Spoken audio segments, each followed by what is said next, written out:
ओम नमो भगवते वासुदेवाय। ओम नमो भगवते वासुदेवाय। ओम नमो भगवते वासुदेवाय। मुखं करोति वाचालं पंगुं लंघयते गिरिं यत्कृपातमहं वन्दे श्रीगुरुदीनतारिणं परमानन्दमाधवं श्रीचैतन्यमीश्वरम्। नारायणं नमस्कृत्यं नरं चैव नरोत्तमं दैवीं सरस्वतीं व्यासं ततो जयमुदीरयेत्। नष्टप्रायेषु भद्रेषु नित्यं भागवत सेवया भगवती उत्तमश्लोके भक्तिर्भवति नैष्टिकी। हरे कृष्ण कृष्ण कृष्ण हरे हरे, हरे राम राम राम हरे हरे।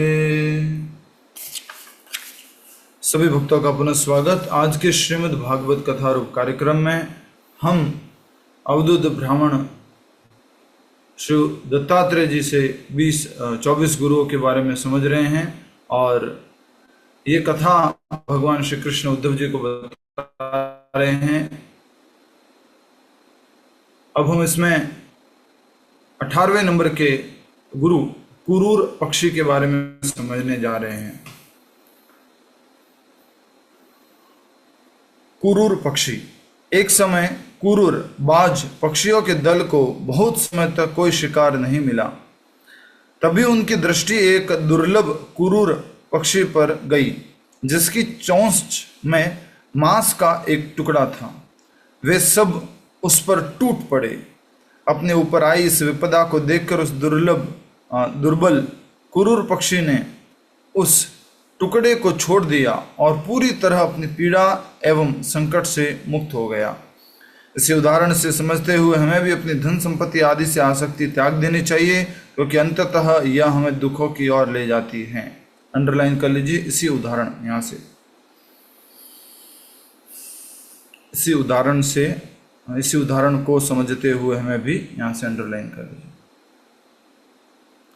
तो सारी की सारी कहानी आपको समझ में आई गई है। संक्षिप्त में बताया जा रहा है यहाँ पर कि एक जो कुरूर पक्षी था और कुरूर को बताया गया है बाज, और बाज पक्षी मुंह में एक मांस का टुकड़ा रखा हुआ था।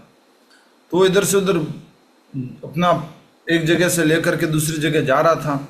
इसी बीच जो बड़े बाज हैं या और दूसरे जो जीव हैं, बड़े बड़े जीव हैं, वल्चर्स हैं, उन्होंने देख लिया इस कुरूर पक्षी को, ये कि मांस का टुकड़ा लेके जा रहा है। बाज को देख लिया तो उनका सीधा का सीधा ध्यान इस पक्षी के मांस पर गया जो उसके मुंह में था, इस बाज के मुंह में था। और वो इधर से उधर घूम रहा है और जैसे देखिए इधर की तरफ देखिए, जैसे ये कुरूर पक्षी है, ये बाज है, ऊपर ये बड़े बड़े पक्षी उसके ऊपर मंडरा रहे हैं। जिधर ये जा रहा उधर जा रहे, जैसे उसको छाया को पकड़ लिया हो, ऐसे छाया डाल रहे उसके ऊपर।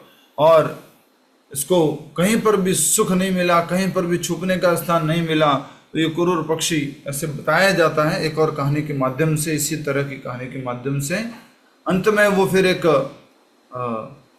ऋषि मुनि होते हैं, उस पेड़ के नीचे पहुंच जाता है। यहाँ नहीं बताया गया, ये थोड़ा सा इसी कहानी को दूसरे रूप में बताया जाता है, वो बोल रहा हूँ मैं।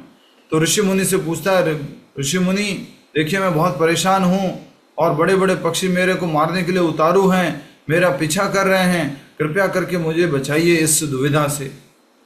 तो ऋषि मुनि कहते हैं कि देखिए उन पक्षियों को, उनको सबको आपसे कोई तकलीफ नहीं है, वो आपका पीछा छोड़ देंगे। लेकिन आप क्या सोच रहे हो कि मैंने कमाया, मैंने मेहनत करके इस पक्षी को लाया और मैंने अपने मुंह में उसको रखा हुआ इस मांस को, बड़े पक्षी ने छोटे पक्षी को या किसी को जीव को, मेरी मेहनत है, मैंने एंडेवर किया, क्यों छोड़ दूँ। तो उनको समझाते हैं और कहते हैं कि देख तुम्हारी सारी परेशानियां खत्म हो जाएगी, ये मुंह में जो मांस का टुकड़ा रखा हुआ है उसको तो क्या कर दे, छोड़ दे। तो वैसे ही हर एक व्यक्ति के जीवन में, और फिर थोड़ा सा इसको पूरा करते हैं कथा को, और उस कुरूर पक्षी ने, उस बाज ने उस मांस के टुकड़े को छोड़ दिया और फिर उन सारे बड़े बड़े पक्षियों ने, बड़े बड़े बाजों ने या गिद्धों ने उनका पीछा करना छोड़ दिया। तो जैसा कि आप सब लोग अपने जीवन में अनुभव कर चुके हैं कि लोग या तो सुंदरता के पीछे हमारे पीछे भागेंगे, हमारा पीछा करेंगे, या धन संपत्ति के हमारे पीछे पीछे भागेंगे और हमारे को पकड़ने की कोशिश करेंगे, हमारे से छीनने की कोशिश करेंगे। ये दो बड़े हथियार है, दो बड़े ये आकर्षण जो कि शैतान बुद्धि को आकर्षित करते हैं। वो क्या है? एक तो पूरे सुंदरता, शारीरिक सुंदरता, ठीक है। दूसरा जो है वो हमारे को ध्यान रखना है, वो हमारी धन संपत्ति। ये दो चीजें जो है गिद्धों की दृष्टि हमारे ऊपर गाड़ के रखती है। अर्थात जो ऐसे लोग हैं हमारे, इधर देखिए, हमारे चाहे परिवार में हो, रिश्तेदार हो, बहुत क्लोज रिलेटिव फ्रेंड्स हो, उनकी भी पूरी आंखें गड़ी रहती हैं अगर हमारे पास क्या है? धन संपत्ति है। वो हमारे को कैसे भी करके वो हासिल करना चाहते हैं हमारे से। तो ये मुख्य रूप से बात हम समझ पा रहे हैं क्रूर पक्षी से। इसलिए क्या करना चाहिए? व्यक्ति को अपनी धन संपत्ति आदि से आसक्ति नहीं रखनी चाहिए, आसक्ति त्याग देनी चाहिए, क्योंकि अंततः वह हमें दुखों की ओर ले जाती है। क्या धन संपत्ति रखने को मना कहा है? यहाँ पर मनुष्यों के लिए क्या कहा है? आसक्ति नहीं रखनी। अब आसक्ति नहीं रखे तो क्या होगा? इसका मतलब अगर है तो ठीक है, और अगर कोई ले गया, ठीक है भाई ले गया, अब क्या कर सकते हैं। समझ में आया? तो ये जो है आसक्ति को बहुत महत्वपूर्ण शिक्षा के रूप में यहाँ लिया गया है कि हमें आसक्ति नहीं रखनी है, अनासक्त रहना है। संस्कृत शब्दों में बोलेंगे पिंगला की कहानी से, आसक्ति ही परमम दुखम, आसक्ति ही परमम दुखम, सॉरी आसक्ति नहीं, सॉरी आशा ही परमम दुखम, आशा ही परमम दुखम, आशा ही परमम दुखम, दुखम, और दूसरा है निराशा ही। प्रभु जी आगे संस्कृत में जा रहा है तो आपको ही की जगह एव लगाना होगा। एव, अच्छा कैसे? आशा एव परम दुखम, आशा एव परम दुखम, और निराशा परमम सुखम। किसी से आशा नहीं रखनी है। आशा क्या करेगी? निराशा लेके आएगी, दुख देगी। इस जीवन में किसी से भी आशा रखते हैं ना, क्या देती है? दुख देती है। निराशा ही, अपेक्षा नहीं रखते हैं। धन्यवाद। माइक बंद कर दीजिए। सुंदरता को कैसे छोड़ेंगे? सुंदरता को कैसे छोड़ेंगे? आसक्ति, सुंदरता को छोड़ने को थोड़ा बोला है। आसक्ति, किसी ने प्रेज किया, थैंक यू, धन संपत्ति और सुंदरता उसके साथ चले नहीं गए। किसी ने प्रेज किया तो you are looking so beautiful, handsome, और उसके साथ फिर बहते गए, बहते गए, बहते गए, बहते गए।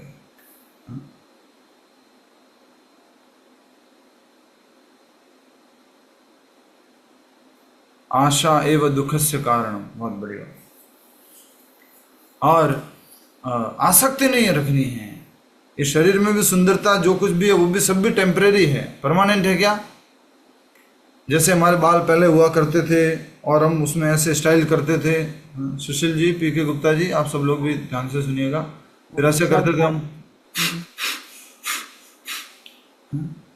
अभी पॉसिबल अभी पॉसिबल है? कुछ भी पॉसिबल नहीं है। अभी शरीर में वो शक्ति है, कुछ भी नहीं है। वो आकर्षण ये सब परिवर्तित होता रहता है, टेम्परेरी है। इसलिए हमें आसक्ति किससे रखनी है? परमानेंट से। चलो आज बात याद आ गई है तो बोल देता हूँ। शंकराचार्य जी बोलते हैं, आदि गुरु शंकराचार्य जी क्या बोलते हैं?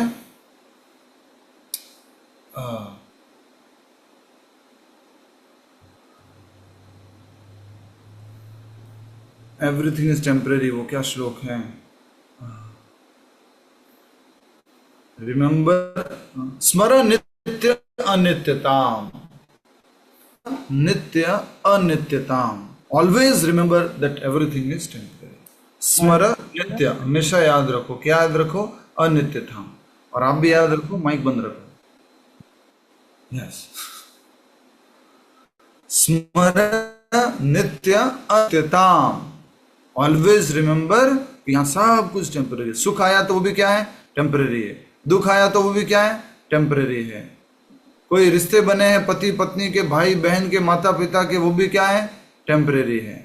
यहाँ कुछ भी परमानेंट नहीं है। इसलिए हमें आसक्ति या आशा कम करनी है, नहीं रखनी है, धीरे धीरे कम कर देनी है। धन्यवाद। दुख आया टेम्परेरी अच्छा लगता है। हाँ, दुख आया टेम्परेरी है अच्छा लगता है, लेकिन सुख आया उसका कारण है ना माता जी, उसका कारण है कि हमने अपने आप को शरीर मान रखा है। इसलिए दुख आया, भले वो टेम्परेरी है, कैसा भी ज्यादा दर्द देता है।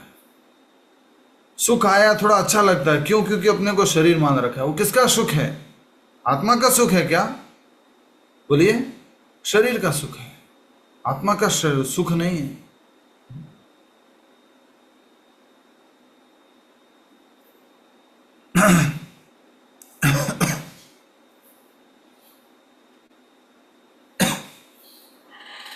इस बात सॉरी, इस बात को जीना बहुत मुश्किल है कि मैं ये शरीर नहीं हूं।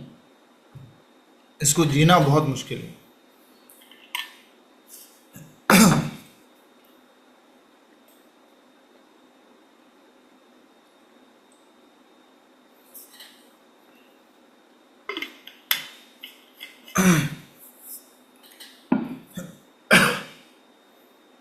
और भय भी इसी बात का है।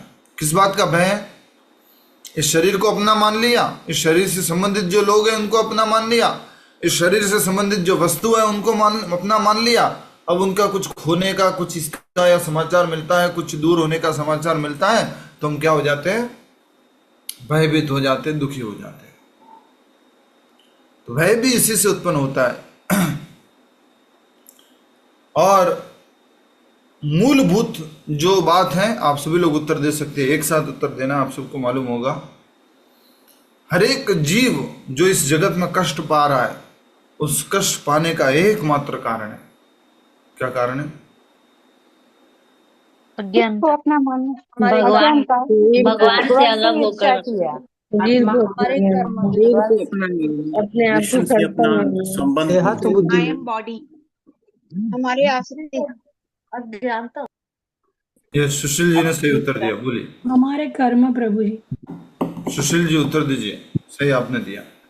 लगा नो, भगवान कृष्ण से अपना संबंध भूलकर हम यस, हरि बोल। एकमात्र कारण है कि हम अपने ठाकुर जी से, अपने श्याम सुंदर जी से, अपने राधा वृंदावन चंद्र जी से अपना ओरिजिनल संबंध विस्मृति भूल गए हैं। कृष्ण की विस्मृति दुखों की शुरुआत है। कृष्ण की विस्मृति के कारण ही इस जगत में दुख भोगने पड़ते हैं। भौतिक जगत में जितना भी व्यक्ति से, वस्तु से, स्थान से जितनी भी आसक्ति है, वो आसक्ति काम की नहीं है। आसक्ति किससे होनी है? कृष्ण से। थोड़ा स्ट्रांग बोल रहा हूं, जो भी लोग सुन रहे हैं उनको टारगेट करके बोल रहा हूं, ध्यान से सुनिए। कभी कभी हम व्यक्ति के लिए, इस भौतिक जगत के व्यक्ति को पाने के लिए कृष्ण को छोड़ने को तैयार हो जाते हैं। वो मिलेगा तो ही कृष्ण है, वो नहीं मिला तो कृष्ण नहीं है।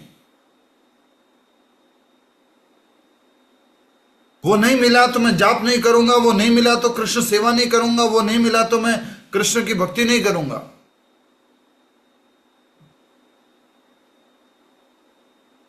इसको बोलते महा महा महा महा मूर्खता।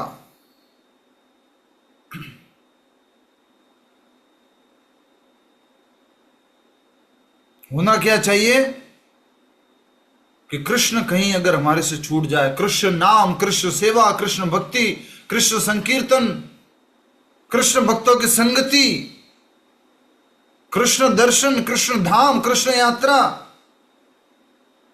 ये नहीं छूटना चाहिए।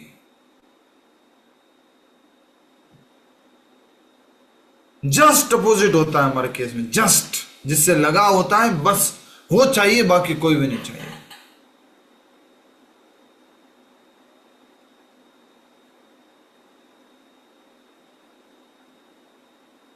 मीराबाई अपने जीवन से बता रही है, मेरो तो गिरधर गोपाल दूजो ना कोई। सब कुछ, सब वैभव, सब ऐश्वर्य, सब कुछ है उनके पास। हरिदास ठाकुर, खंड खंड हो यदि मोर देह, मेरे देह का टुकड़ा टुकड़ा हो जाएगा लेकिन मैं भगवान का नाम नहीं छोड़ूंगा।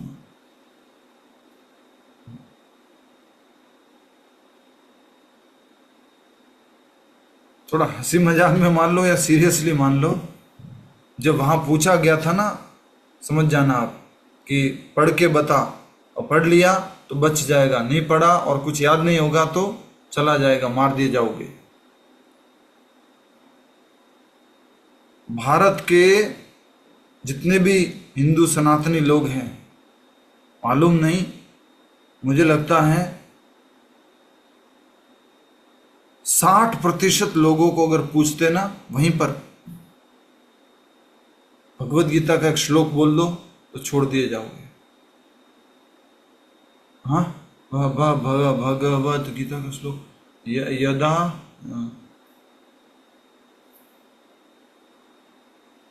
हमारे क्लास के विभा जैन माता जी जो पहले अहमदाबाद में हैं और वो पहले होस्ट करते थे, पहले सारा देखते थे, उन्होंने मुझे मैसेज लिख के भेजा, प्रभु उन्होंने पूछा, बोले कलमा पढ़ लो, याद है क्या, तो बच जाओगे। उन्होंने नहीं बोला कलमा वगैरह तो गोली चल गई। तो माता जी ने लिख के भेजा था, शायद भगवत गीता का श्लोक पूछते तो भी गोली तो उनको चलानी पड़ती। क्यों? क्यों? याद नहीं है।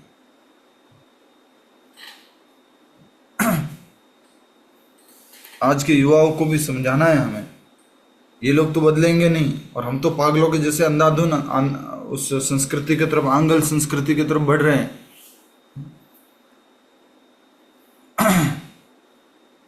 ठीक है, तो बात ये है कि भौतिक जगत की चीजें छूट जाए एक बार ठीक, अपनी जान को बचा के रखना है, अपने आप को बचा के रखना है, अपने समय को अपने आप के लिए बचा के रखना है। नहीं तो सबकी दृष्टि किसके ऊपर होती है? कई बार माता जी लोग कोई बोलते हैं, प्रभु जी लोग हम तो वृंदावन में आ जाते हैं, वहीं पे सेटल हो जाएंगे। भाई ये कलयुग का वृंदावन है, इसमें भी बहुत सारे ऐसे लोग, अपवाद लोग आ गए हैं जो गिद्ध की दृष्टि रखते हैं। ऐसा नहीं है कि आप माता जी है, आप जवान हैं और वहां आराम से वृंदावन में कोई आपको गलत दृष्टि से नहीं देखेगा, कोई कुछ नहीं सोचेगा आपके बारे में, नहीं। परिवार में रहो, घर पे रहो, आराम से रहो, साथ में रह के भक्ति करो।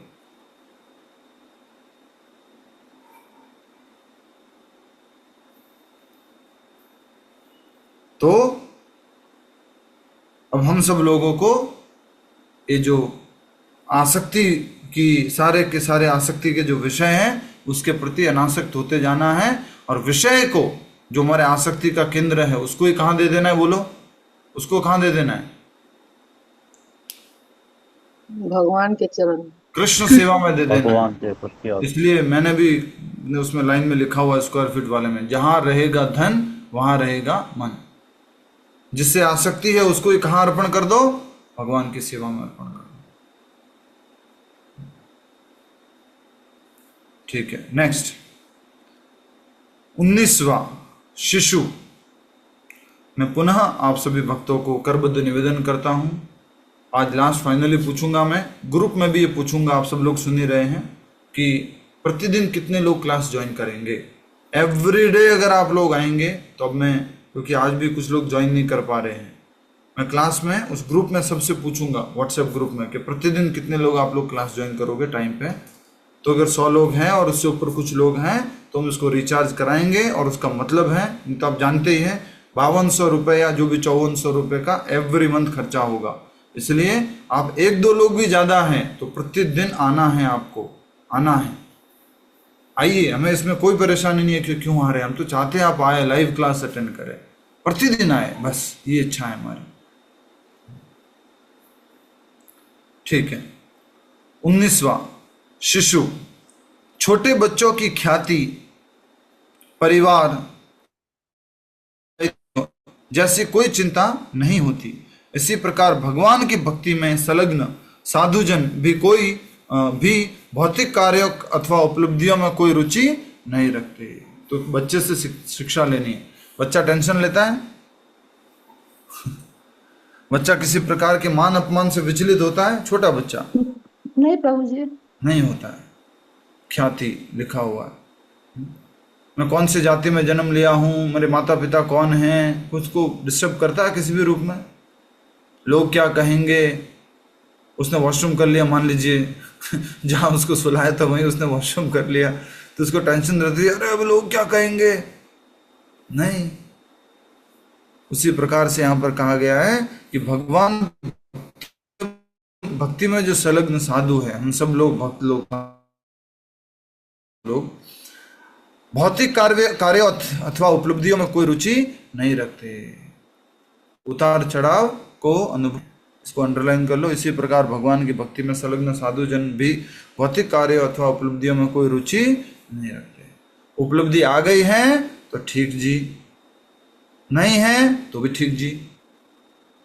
लोग क्या कहेंगे, इतने साल हो गए, इतना व्यापार कर रहा है, ये कर रहा है, वो कर रहा है, कोई टेंशन नहीं, किसी भी प्रकार का चिंता नहीं रखना है। ये शिशु से हमें सीखने को मिल रहा है।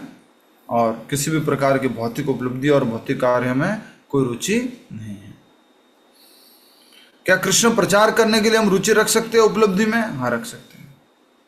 क्या कृष्ण भक्ति प्रचार के लिए हम कुछ ऐसे कार्य कर दें जिससे कि दूसरे लोगों को इंप्रेशन मिले और वो भक्ति में प्रयास कर सके? यस, कर सकते हैं। छोटा सा एक उदाहरण समझ में आता है। अभी दिल्ली एनसीआर में बहुत बड़ी शादी हुई है, बहुत बड़े बिल्डर की शादी हुई है, उनकी बेटी की शादी हुई है। जनरली क्या है, शादी मतलब दारू और मांस तो होना है। ये बड़े व्यापारी, बड़ा नाम, सब कुछ है, लेकिन उन्होंने क्या किया इस बार, शादी में किसी भी प्रकार का कोई नशा या मांसाहार नहीं रखा, और ऑटोमेटिकली इंप्रेशन बहुत सारे लोगों में चला गया, ऑटोमेटिकली। इसलिए कहा जाता है गीता में, यद यद आचरति श्रेष्ठा, कि जैसे श्रेष्ठ लोग पालन करते हैं तद तद उसी तरह से दूसरे लोग उसको पालन करते हैं। नेक्स्ट, 20वां गुरु, युवती। एक समय विवाह योग्य एक युवती घर में अकेली थी। उसके परिवार वाले सब बाहर गए हुए थे। उसी दिन उसके घर में कुछ लोग उस लड़की के लिए रिश्ता लेकर आए। युवती ने अत्यंत आदर के साथ उनकी आवभगत की और फिर रसोई में चली गई। तो एक लड़की थी और घर में अकेली थी। घर पे कुछ मेहमान आए और घर में माँ भी नहीं है और भी कोई परिवार के सदस्य नहीं हैं, तो उन्होंने अच्छे से उनको घर में आमंत्रित किया, उनको स्थान दिया, उनको जल आदि दिया, फिर वो रसोई में चले गए। अब किसके लिए आए? रिश्ते के लिए आए। तो थोड़ा सा क्या रहेगा वो इसमें समझाया गया। चावल कूटते हुए उसके हाथों की चूड़ियां खनकने लगी। वह युवती सचेत हो गई। उसने विचार किया कि यदि ये अतिथि इन चूड़ियों की आवाज सुनेंगे तो उन्हें लगेगा कि हम निर्धन हैं और घर के छोटे मोटे कार्यों के लिए नौकरानी नहीं रख सकते। आए किसके लिए थे? रिश्ते के लिए। तो थोड़ा ये भाव है कि उनको लगेगा हमारे घर में कोई नौकर तो है ही नहीं, ये सब काम भी इनको ही करना पड़ता है। तो वो चूड़ियाँ जो थी वो आवाज कर रही थी, तो वो क्या करती है, वह युवती सचेत हो गई। उसने विचार किया कि यदि वे ये अतिथि इन चूड़ियों की आवाज सुनेंगे तो उन्हें लगेगा कि हम निर्धन हैं और घर के छोटे मोटे कार्यों के लिए नौकरानी नहीं रख सकते। उसने दोनों हाथों में केवल दो दो चूड़ियों को छोड़कर बाकी उतार दी। सारी चूड़ियां उतार दी, दो ही रखी बस। परंतु काम करते समय वे दोनों चूड़ियां भी आपस में खनककर, ठीक है, खनककर नहीं, खनक कर। यस माता जी, आदेश है।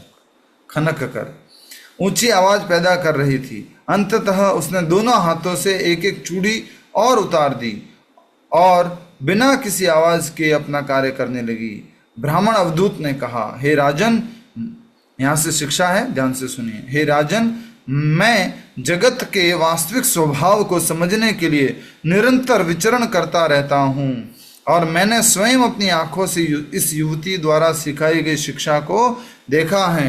जब बहुत अधिक लोग एक साथ रहते हैं तो लड़ाई झगड़ा निश्चित ही होता है। यहाँ तक कि यदि दो लोग भी साथ रहेंगे फिर भी उनमें मतभेद तो रहेगा। इसलिए इन सब समस्याओं से बचने के लिए अकेले रहना ही सर्वोत्तम बात है। कम से कम यदि कोई व्यक्ति भक्ति में है तो उसे अभक्तों के संग से बचना चाहिए। प्रभुपाद जी उदाहरण देते हैं ये वाला ही।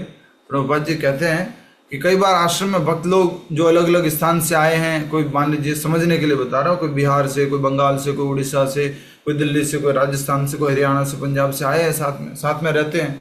कभी थोड़ा सा मान लीजिए कुछ बात हो गई, ऊपर नीचे हो गई, थोड़ा सा आपस में बात बनी नहीं, हो सकता है ऐसा हुआ। तो प्रभुपाद जी कहते हैं if there are many heads there will be sound. What about many heads? Even if there are two heads in a family, husband wife, then also there is a sound. तो वो दो लोग हैं तो भी आवाज तो हो रही है। इतने सारे लोगों में आवाज होती है, कोई बात नहीं, पर आप सब भक्त लोग हो, एक दूसरे के प्रति किसी भी प्रकार का वो ईर्ष्या नहीं रखनी है, द्वेष नहीं रखना, और ये कभी नहीं सोचना कि कभी मैं उनसे बात नहीं करूंगा। मैं आप सभी से आज मुझे याद दिलाना, अगर मैं भूल जाऊं तो, अमितासन प्रभु जी का, हिज ग्रेस अमितासन प्रभु जी का एक बहुत बहुत बहुत सुंदर प्रवचन है, जो वैष्णवों के बीच में कैसे रहना चाहिए, हमें कैसे एक दूसरे के अपराधों को माफ कर देना चाहिए, कैसे कुछ सहन कर लेना चाहिए, और कैसे कितने भी कुछ बात हो जाए, लड़ाई हो जाए, कुछ भी हो जाए, बात करना बंद नहीं करना चाहिए। एक वो प्रवचन है बहुत सुंदर, मैं ग्रुप में शेयर करूंगा, आई थिंक वो इंग्लिश में है, बट आप लोग अवश्य उसको श्रवण कीजिएगा। तो ये बात यहीं से शिक्षा के रूप में प्राप्त हो रही है कि उस लड़की ने अपने हाथों की दोनों चूड़ियां जो लास्ट में थी वो भी उतार के रख दी और काम करने लगी, जिससे कि आवाज बाहर न जाए। उसी प्रकार क्या कहा गया, हे राजन, मैं जगत के वास्तविक स्वभाव को समझने के लिए निरंतर विचरण करता रहता हूं और मैंने स्वयं अपनी आंखों से इस युवती द्वारा सिखाई गई शिक्षा को देखा है। जब बहुत अधिक लोग एक साथ रहते हैं तो लड़ाई झगड़ा निश्चित ही होगा, क्योंकि सबका मानना अलग अलग है, तो थोड़ा बहुत अनबन अवश्य हो सकता है। यहां तक कि यदि दो लोग भी साथ रहेंगे फिर भी उनमें मतभेद रहेगा तो रहेगा। इसलिए इन सब समस्याओं से बचने के लिए अकेले रहना ही सर्वोत्तम बात है। कम से कम यदि कोई व्यक्ति भक्त हैं तो उसे अभक्तों के संग से बचना चाहिए। अब अंडरलाइन के लिए पूरा भी कर सकते हैं, लेकिन मैं आपके लिए कहूंगा कि आपको इतना सा ही अंडरलाइन करना है, कम से कम यदि कोई व्यक्ति भक्त है, यहां से अंडरलाइन करना है, कम से कम यदि कोई व्यक्ति भक्त, अंडरलाइन कीजिए।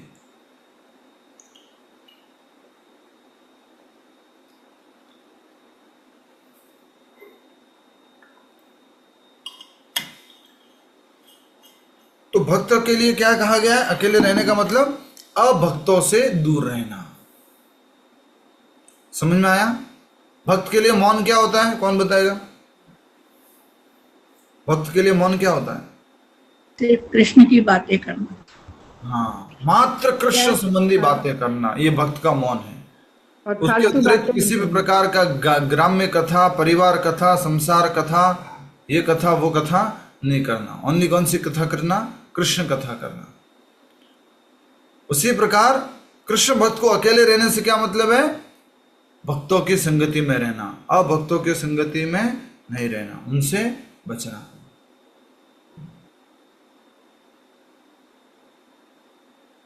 दुनिया में कितना भी झगड़ा हो जाए किसी भक्त से, कितना भी मनमुटाव हो जाए, कुछ भी हो जाए, लेकिन कभी भी भक्तों की संगति को नहीं छोड़ना चाहिए, कभी नहीं छोड़ना चाहिए।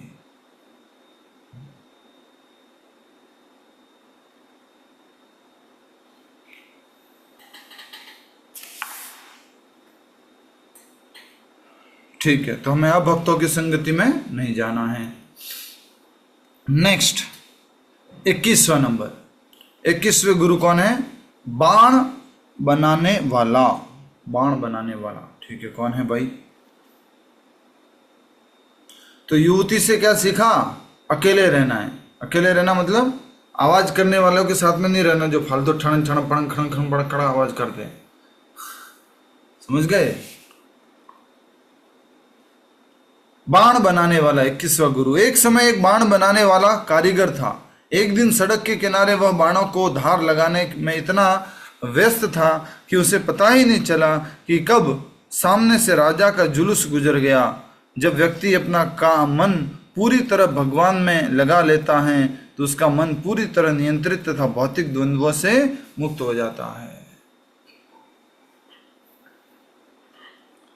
बहुत ही सुंदर शिक्षा है यहाँ पर कि कैसे एक व्यक्ति को मन लगाना चाहिए, अपने कार्य में एकाग्र होना चाहिए। आप में से कोई इसका प्रैक्टिशनर हो तो मुझे भी हेल्प करना प्लीज। बहुत सुंदर ये शिक्षा है। मॉडर्न लैंग्वेज में उसको बोलते हैं to be in present.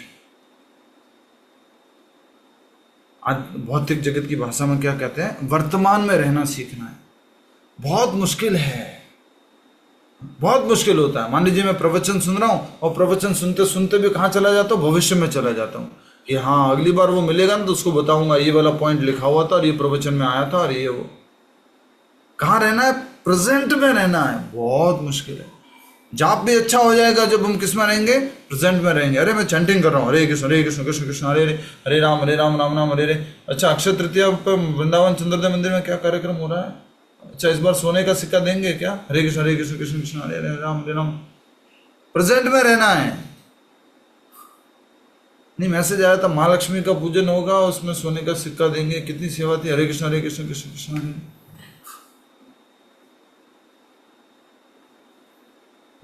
Present में रहना है। बहुत बड़ी परीक्षा है। कैसे? देखिए, जब आप प्रणाम करते हैं ना, मंदिर में जाते, प्रभुपाद जी को प्रणाम करते हैं, नमामि विष्णुपादाय कृष्ण पृष्ठाय भूतले, उस टाइम में भी प्रेजेंट में रहना है। जब आरती चल रही है, संसार दावा नलली ढलो का, प्रेजेंट में रहना है। मैं आरती गा रहा हूं, गुरुवाष्टकम गा रहा हूं, भगवान के सामने खड़ा हूं। कितनी कितनी कितनी बार भोगों में मन जाता है भगवान के सामने खड़े होते तो भी, क्योंकि हम प्रेजेंट में नहीं रहते। हम तो या तो भविष्य में या भूतकाल में चले जाते हैं। कितने लोग इस बात को स्वीकार करते हैं?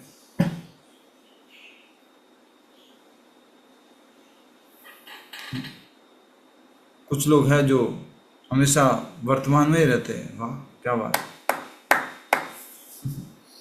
ये हमारा मन जो है या तो भूत में या भविष्य में चला जाता है। बहुत मुश्किल है। कोई भी कार्य वर्तमान रह के करना, सफलता उस कार्य की, उसको और टेक्निकल लैंग्वेज में क्या बोलते हैं? Awareness. Be conscious, be aware. जागरूक रहिए, सजग रहिए। क्या कर रहे हैं इस समय? क्या कर रहे हैं? कहां पर है आप? कौन हैं?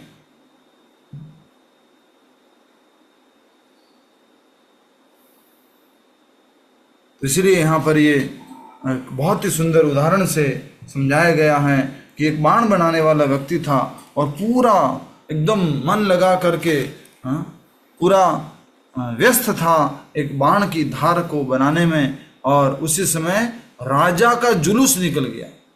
समझते? राजा का जुलूस मतलब उसमें दुमदुबी है और उनमें ढोल है और उसमें नगाड़े है और उसमें घोड़े है और उसमें हाथी है, उसको हाथ सब कुछ निकल गया उसके सामने से।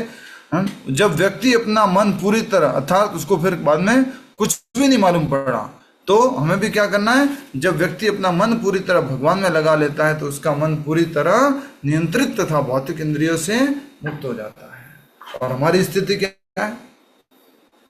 भले टीवी देखते वो कुछ आवाज सुनाई दे या ना दे, लेकिन जब माला कर रहे भगवान के मंदिर में बैठे तो जरूर आवाज सुनाई देगी। अरे वो नल कौन सा खुला छूट गया, या अरे वो दरवाजा खुला रह गया, अरे वो ऐसा रह गया।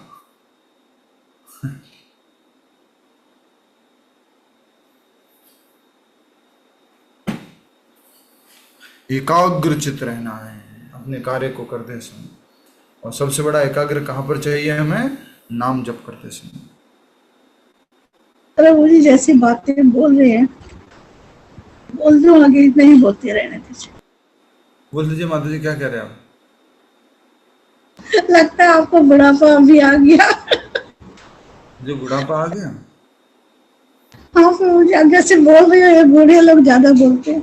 कैसे? वही दरवाजा क्यों खुला है, नल क्यों खुला है? अच्छा, अंदर। ये जो ओके ओके। माता जी मैं तो पुरातन हूँ, आप सबसे बूढ़ा हूँ, और वैसे भी मेरे शरीर ने तो वैसे जवाब दे दिया है।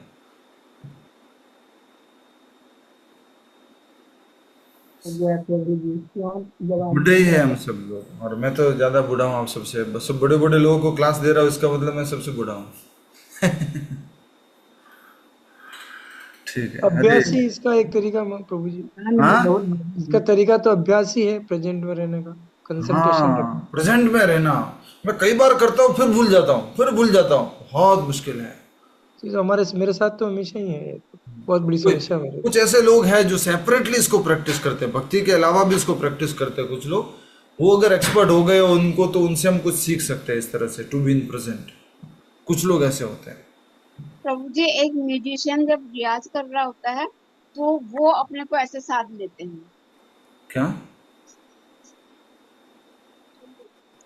क्या साथ देते हैं? मतलब अपने प्रेजेंट में एकदम से उनका मन इधर उधर भटकता नहीं, जब तक साधना कर रहे होते हैं, रियाज कर रहे होते हैं, बिल्कुल एक ध्यान में उसी में रहते हैं। किसका? म्यूजिशियन। म्यूजिशियन। तो माता ऐसी जी नहीं होता। एक बार उसमें एक्सपर्टीज आ गई ना, उसके बाद मन खेलता है। हमारे एक साहू एक्सपर्ट्स वाले साहू जी है, वो उदाहरण देते हैं कि ऐसा करो, उल्टा गिनती किया करो, मन एक जगह रहेगा। 100, 99, 98, 97, 96, 95, 94, 93, 92, 91। भैया जब इसका अभ्यास हो जाएगा ना, 100, 99, 98, 97, 96, 95, 94, 93, 92, 91, फिर उसके बीच में और भी कुछ सोचना सोच लोगे आप। प्रभु जी ज्यादातर भगवान के कार्यों में ही ऐसा क्यों होता है? क्योंकि बाकी सब कामों में तो लोग क्योंकि बाकी कामों में बहुत रुचि है हमारे को, इंद्रिय भोग में बहुत रुचि होती है, कुछ भी मिस नहीं करना चाहते हम, रस लेते हैं पूरा उसमें। हरे कृष्णा प्रभु जी। बचपन में भी कोई टीवी सीरियल के लिए बीच में कोई चल रहा होता है, ये बोले थोड़ा पानी का गिलास ले आना, उसमें नींद नहीं आती है प्रभु, और पानी लेके आते हैं, उसके बाद क्या रह गया, क्या छूट गया, क्या था, नींद भी नहीं आती है, क्योंकि भोग ऐसा है। यूजुअली भगवत कथा में आज प्रभुपाद जी का प्रवचन, प्रभुपाद जी की लीला पढ़ रहे थे। प्रभुपाद जी ऋषिकेश में थे 1977 में, और प्रभुपाद जी बॉम्बे से, आई थिंक बॉम्बे से ऋषिकेश गए थे, और प्रभुपाद जी बीमार थे। तो वहाँ पर प्रभुपाद जी थोड़ा बोलते भक्तों को कि, प्रभुपाद जी थोड़ा स्ट्रांगली बोलते, रात को 2 बजे आई थी, रात को 2 बजे, तमाल कृष्णा, और उनको आवाज लगाते हैं, I am not feeling well, if I have to give up this body, why not in Vrindavan, take me to Vrindavan. तो उसी टाइम रात को 2 बजे 1 बजे पैकिंग शुरू कर दिया सामान का ऋषिकेश में। और फिर प्रभुपाद जी को बहुत सुंदर है, भावुक लिखा था, आज तक मैं क्या बताऊँ आपको, पढ़ना चाहता हूँ आप लोगों के बीच में, कल मुझे याद दिलाना, मतलब पढ़ तो अभी भी सकता हूँ, बट बहुत सुंदर है, बहुत ही सुंदर है। फिर वो प्रभुपाद जी को गाड़ी में लेके जाते हैं, क्योंकि ट्रेन का टिकट नहीं मिला, प्रभुपाद जी के लिए रिजर्वेशन नहीं मिला, तो फिर गाड़ी में लेके जाते हैं। गाड़ी में लेके जा रहे हैं प्रभुपाद जी, वो सामने वाले ग्लास में देख रहे हैं, ड्राइवर जो है वो भी उस सामने वाले ग्लास में देखते हैं कि प्रभुपाद जी मेरी तरफ कैसे देख रहे हैं, कुछ समझते हैं। फिर वो यहाँ पहुँच जाते हैं, लाजपत नगर में पहले सेंटर था दिल्ली में, तो लाजपत नगर में आ जाते हैं और वहाँ कुछ रुकते हैं। फिर सुबह अगले दिन 5 बजे निकलते हैं प्रभुपाद जी, और फिर वृंदावन पहुँच रहे होते हैं, तो आगरा हाईवे से वृंदावन जा रहे होते हैं। एक बाइक वाले प्रभु जी आते हैं गाड़ी को आगे स्कॉट करने के लिए, और फिर वो जल्दी से लेके जाके मंदिर में पहुँच जाते हैं, वृंदावन मंदिर में। वहाँ सारे प्रभु जी लोग, भक्त लोग सारा हैवी कीर्तन कर रहे होते हैं प्रभुपाद जी को वेलकम करते हुए। प्रभुपाद जी को फिर डोली में उठा के लेके जाना पड़ता है। प्रभुपाद जी बहुत बीमार है। 1977 जब जो शरीर छोड़ा था प्रभुपाद जी ने, वो वाला साल है। उनको डोली में उठा के लेके जाते हैं, प्रभुपाद जी कृष्ण बलराम को अच्छे से देखते हैं, निहारते हैं, और उसके बाद में जो है प्रभुपाद जी कहते हैं, I want to see this Bombay temple completed before I die. Vrindavan is my home, Bombay is my office. Prabhupada ji कहते हैं। कुछ भोजन की या कुछ इस तरह से शायद बात होती है। प्रभुपाद जी बोलते हैं, I have already given up mating, eating, now I will give up sleeping also.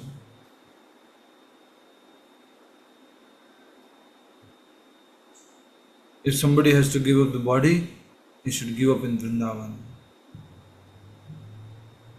बहुत ही भावुक था। मतलब इसके बाद क्या होगा आपको मालूम है? इतने बीमार प्रभुपाद जी जिनको डोली में उठा के लेके जाया जा रहा है, वो अभी भारत से बाहर एक देश जाएंगे, वहां कार्यक्रम करेंगे, उसके बाद फिर बॉम्बे आएंगे, बॉम्बे में सारा मंदिर का काम देखेंगे, फिर वापस वृंदावन आते लास्ट में। सोचिए, ये है प्रभुपाद। खाना छोड़ दिए, हाँ, खा नहीं पा रहे थे। प्रभुपाद जी छोड़ देते हैं, लास्ट के 3 महीना कुछ नहीं लेते प्रभुपाद जी, ओनली चरणामृत लेते हैं। समझ में आ रहा है कि प्रभुपाद जी, माइक बंद रखिए, प्रभुपाद जी यहाँ बीमार हुए, इतने बीमार कि उनको उठाना पड़ रहा है, उसके बाद भी प्रभुपाद जी भारत से बाहर जाते हैं। सोचिए, और फिर वहां से प्रचार करते हुए बॉम्बे आते हैं, बॉम्बे से फिर वापस यहाँ वृंदावन आते हैं लास्ट के कुछ समय के लिए।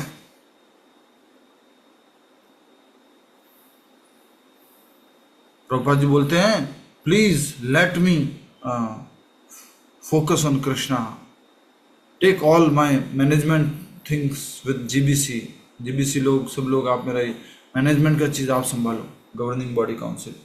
Whatever I have to said, I have said in my books. Please utilize them. Take guidance from my books. Prabhupada ji कहते हैं, बुक्स को पढ़िए, उनसे सीखिए।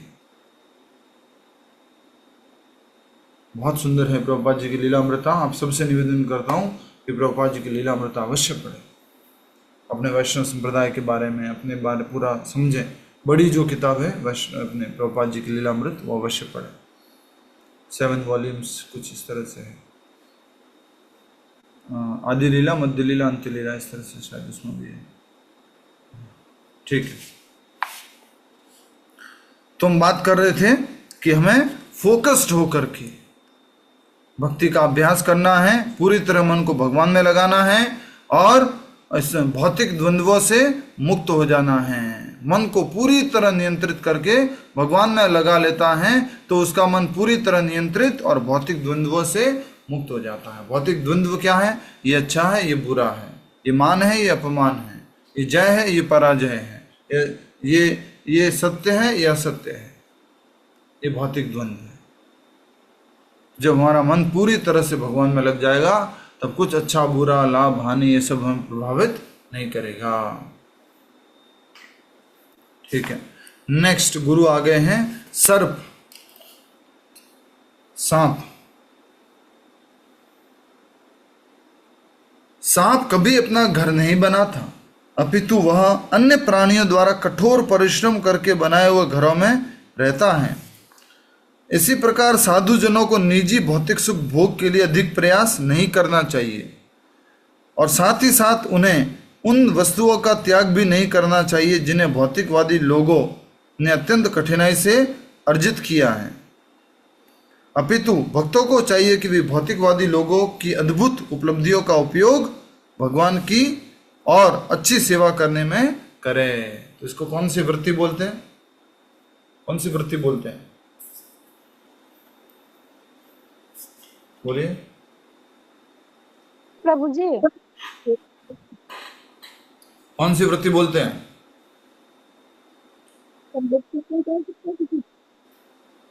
सेवा। जिसको मालूम होगा वही बोल पाएगा, अनुमान तो क्या लगा हुआ। धन प्रभु जी, धन। वृत्ति, अजागर वृत्ति या अजगर वृत्ति बोलते हैं इसको, या सर्प वृत्ति बोलते हैं। चूहे बड़ी मुश्किल से बिल खोदते हैं और सांप जाके उसमें घुस जाता है, बोले ये तो मेरा राज्य है। वैसे भक्त लोग क्या करते हैं, भौतिक वाले लोगों ने बहुत बढ़िया बढ़िया चीजें बनाई हैं। प्रभुपाद जी बोलते हैं कि एक बार वॉक करते हुए जा रहे थे प्रभुपाद जी, और साथ में भक्त भी है, तो गार्डन बढ़िया बना हुआ, तो बहुत मेहनत से अच्छा बनाया हुआ है। तो डिवोटीज बोलते हैं very nice garden Prabhupada. Prabhupada ji बोलते yes we should do kirtan here now. बनाया किसने, उन लोगों ने बनाया, हम कीर्तन करेंगे भाई।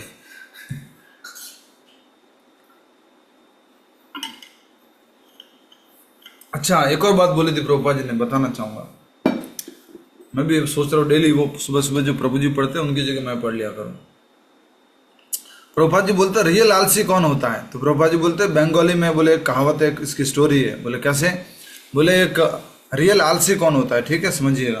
तो एक राजा था, उसने अनाउंसमेंट कर दिया कि जो ये चैरिटी हाउस है, ये जो भोजनालय है, फ्री का भोजनालय, दान का भोजनालय, क्या बोलेंगे, हाँ दान भोजनालय जो है, वहां पर आके जितने भी आलसी लोग हैं वो यहाँ पर आ जाओ और यहाँ पर आकर के रहो, यहीं पे भोजन पाओ।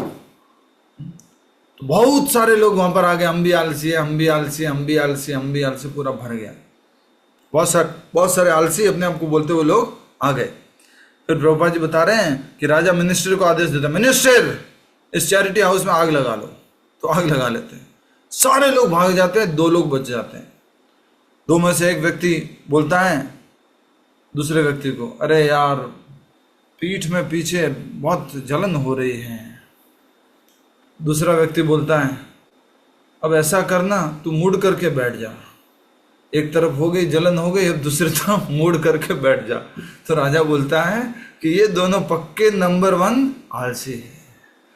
समझ में आया कुछ कि नहीं आया? वो भाग नहीं सकते हैं आलस के कारण। हाँ, क्या मतलब, ठीक है अभी आगे थोड़ा पीछे पीठ पे थोड़ा गर्म लग रहा है, थोड़ा इधर हो जाते हैं।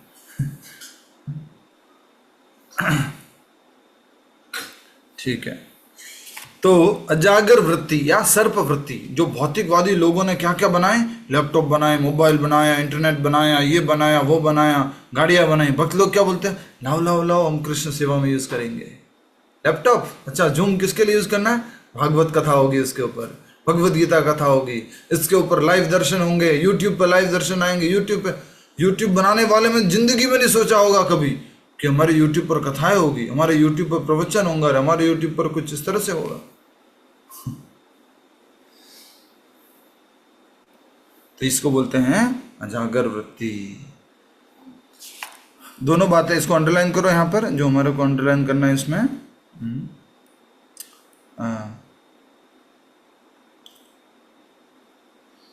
बड़ा अंडरलाइन करना का है, इसमें तो छोटा कर देते हैं। भक्तों को चाहिए, लास्ट वाले लाइन, भक्तों को चाहिए कि वे भौतिकवादी लोगों की अद्भुत उपलब्धियों का उपयोग भगवान की और अच्छी सेवा करने में करें। भगवान की सेवा और अच्छे से हो, उसके लिए इन उपलब्धियों का उपयोग करें भौतिकवादी लोगों का। ठीक है, तो आप सबसे निवेदन है, कोई बड़ा डॉक्टर है, कोई बड़ा व्यक्ति है, कोई बड़ा इंजीनियर है, कोई बड़ा बिजनेसमैन है, कोई बड़ा व्यक्ति है, सबके पास बड़ी बड़ी उपलब्धियां हैं, उनको प्रीचिंग किया करो, उनसे मिला करो, उनके थ्रू कैसे भी करके प्रचार आसान हो जाए ऐसी कोशिश किया करो। आप सबकी जिम्मेदारी है, थोड़ा मतलब सीरियसली भी लेना और थोड़ा ज्यादा सीरियस भी मत लेना, दोनों बातें।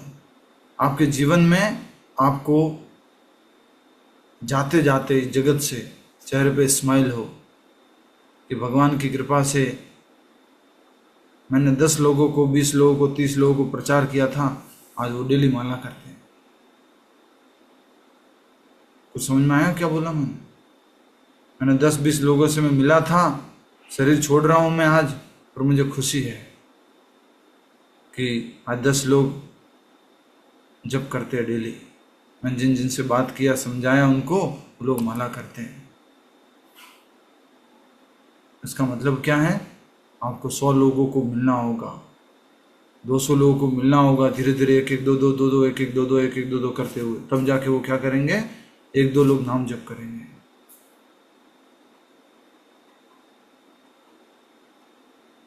आपको बहुत खुशी होगी इस बात से, आज भगवान ने मुझे निमित्त बना करके इतने लोगों को जप करवाना शुरू किया। खाली अपने तक सीमित मत रखिए, क्योंकि गुरु का ऋण नहीं उतार सकते। बांटिए बांटिए बांटिए बांटिए, खूब बांटिए। आज यहीं तक करे कि आगे भी कर लें? मकड़ी ततैया पूरे कर लेते ना, 2 ही तो बचे हैं, पूरे कर लें। जी प्रभु जी। अच्छा से नहीं होगा प्रभु, कौन बोला अच्छे से नहीं हुआ? टाइम लगेगा। क्यों टाइम लगेगा?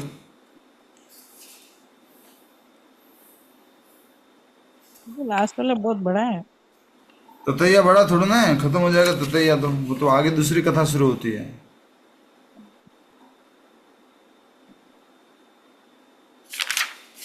ठीक है, आपकी जैसी इच्छा। प्रश्न पूछा करो फिर क्लास के बाद में। हम यहीं पे कथा समाप्त करते हैं। हरे कृष्णा। मकड़ी और ततैया कल करेंगे। कोई प्रश्न है तो पूछिए।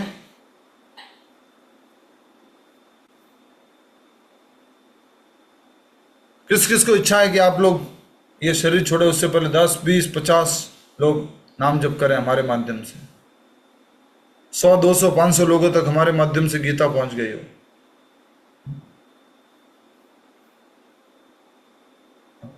500, 1000 लोगों तक हमारे तरफ से प्रसाद पहुंच गया हो। एक बार एटलीस्ट हमारी तरफ से कुछ हम इंस्ट्रूमेंट बने और उन्होंने प्रसाद खाया भगवान का। ऐसा ऐसा ऐसा आज रियलाइजेशन आया। देखिए, नोट करना ये बात ना, ये मैं भूल जाऊंगा कुछ टाइम बाद, आप नोट करके रखना। व्यक्ति को जाने से पहले संतुष्टि किस प्रकार होगी? बोले 500, 1000 भगवत गीता तो मैंने पहुंचा दी है, और कुछ 200, 300, 500, 1000, 2000 लोगों को प्रसाद करवाया है, और 10 लोग तो 15 लोग तो डेली जप करते हैं, और 15-20 लोगों से तो बहुत डोनेशन करवा दिया मंदिर में मैंने।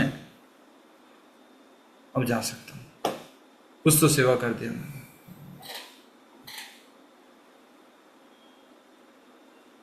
समझ में आ रहा है सबको?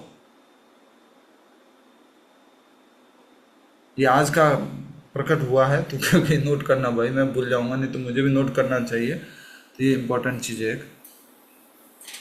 ठीक है, और कोई प्रश्न है तो पूछो, इससे संबंधित भी जो भी मैंने बोला।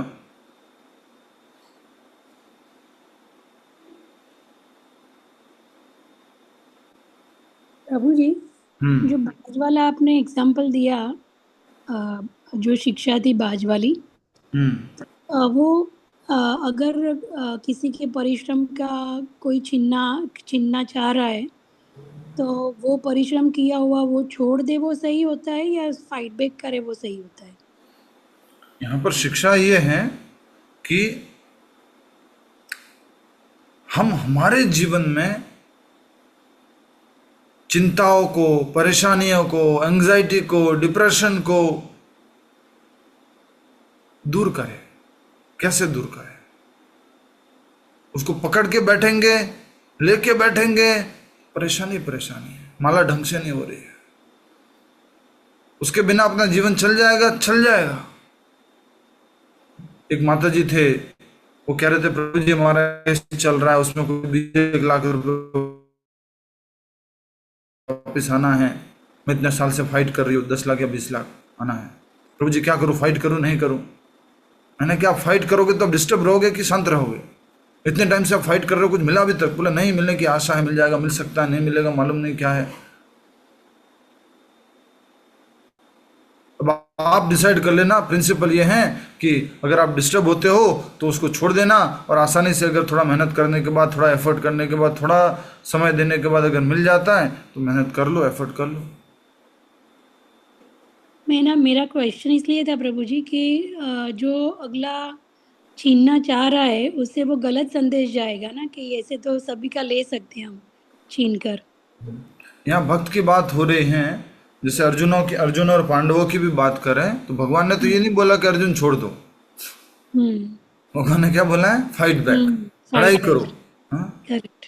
अपना जो हिस्सा है उसको प्राप्त करो, उसको लो, उसमें कोई गलत नहीं है, बट वो सीधा सीधा भगवान का आदेश है। भगवान धर्म की स्थापना कर रहे हो उन सब के माध्यम से। मतलब वो क्या बोलते हैं, 3 वर्दी वालों के पास नहीं जाना चाहिए। 3 वर्दी है, 3 वर्दी शायद, एक सफेद वर्दी वाले के पास, एक काली वर्दी वाले के पास और एक खाकी वर्दी वाले के पास। इन लोगों से दूर रहना चाहिए। क्यों भाई? तो बोले थोड़ी शांति रहेगी जीवन में। नहीं तो बहुत परेशानी है, कितना रगड़ते हैं, चिंता। सुबह उठते ही फिर कॉल आ जाता है एडवोकेट का, अच्छा ऐसा करना है, ठीक है, उनसे आप आ जाना मीटिंग करने के लिए और इतना इतना पैसा डाल देना, ये कर लेना। फिर अगले दिन, चलता ही रहता है।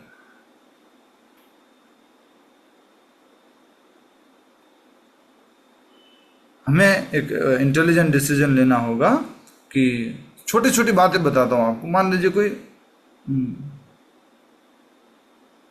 आपका बेटा है, दूसरे घर का कोई बच्चा है, आपके बेटे के पास चॉकलेट है, कुछ है, और आराम से खेल रहे हैं वो सब लोग, पर अचानक से वो बच्चा जो रोने लग जाता है, चॉकलेट चॉकलेट चॉकलेट चॉकलेट, और वो हाथ से छीन लेता है, फिर आपका बच्चा रोने लग जाता है, आप क्या करोगे?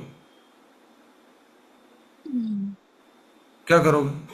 रो रहा है, दे दो चॉकलेट उसे, लेके कोई दोनों बात बच्चों में नहीं। बांट देंगे। कोशिश की आपने उस बच्चों को, सामने वाले को समझाने की, नहीं समझ रहा है, नहीं दे रहा है, अपने वाले बच्चों को बोला छोड़ दे बेटा, हम दूसरे देंगे आपको। एनर्जी, टाइम, बोलना बहुत ईजी है माता जी। ये प्रवचन करना, प्रश्न पूछना, मतलब मैं भी बहुत स्टाइल से प्रश्न पहले पूछा। ये बोलना बहुत ईजी है।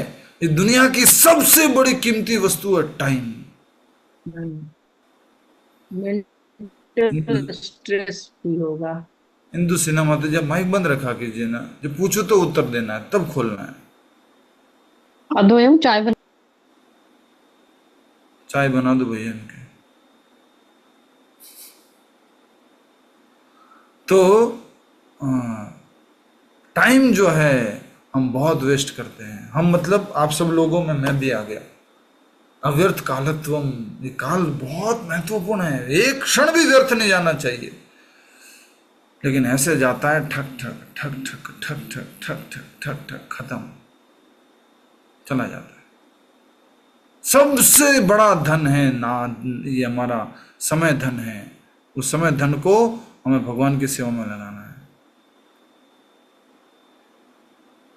इधर उधर उधर उधर। आप में से कुछ लोग हैं क्लास में बहुत डिटरमाइंड है, फालतू टाइम वेस्ट नहीं करते। जब भी टाइम मिला कुछ पढ़ाई किया, कुछ नोट्स बनाया, कुछ किया कुछ किया कुछ किया कुछ किया कुछ किया। Very nice. आपके 5-10 तो मैं देख पा रहा हूँ अभी आपके सामने ही, सब लोग आप में से बिल्कुल टाइम वेस्ट नहीं करते। नाम जप कर लिया अपना, उसके बाद नेक्स्ट लेक्चर सुन लिया, उसके बाद नेक्स्ट भोग बना लिया, भोग बनाते बनाते भी लेक्चर सुन लिया, फिर भगवान का भोग लगा लिया। उसके भोग लगाने, जब भोग लग रहा है तब साथ में किचन का सफाई काम वगैरह सब कर लिया।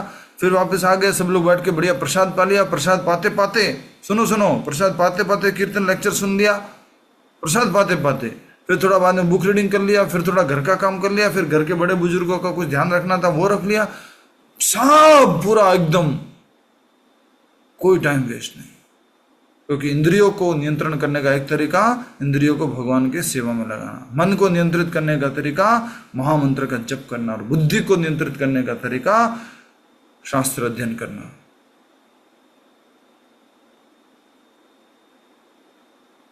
यस, किसी और का कोई प्रश्न है? नहीं तो हम समाप्त करते हुए आगे बढ़ेंगे, नाम जप करेंगे।